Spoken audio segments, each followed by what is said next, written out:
মা, মন খারাপ করো না। কালকে তোমার আমি গোস্ত আইনা দিব, লাগলে তোমারে লগে লইয়া তারপর গোস্তের দোকানে গিয়া গোস্ত কিনবো। আজকে বেগুন ভর্তা দিয়ে ভাত খেলাও। আমার কথা শুনলে আজকে কি তোমার এই দশা হইতো? তখন তো আমার কোনো কথাই শুনতা না, শুধু ভাই ভাই ভাই ভাই ছাড়া কিচ্ছু বুঝতা না। আজকে যদি আমার কথা শুনতা তাহলে অনেক ভালো থাকতে পারতাম। এই ভত্তা দিয়ে মাইয়ার ভাত খাইতে হইতো না। আর তোমার ভাই ভাবিরা কত ভালো ভালো খাইতেছে, আর মাইয়া ভত্তা দিয়ে ভাত খাইব। এত জোড়াতালি করে কি সংসার চালানো যায়? আব্বা চাচিরা তো কষ্ট কেন, তুমি কিনো না কেন?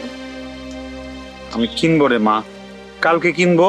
কালকে তুই পেট ভরে গোস্ত দিয়া ভাত খাইস, আজকে এমন করিস না। বেগুন ভর্তা দিয়া ভাত খেয়ালো।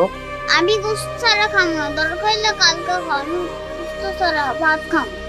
আরে কি মুসিবত, এখন গোস্ত পামু কই?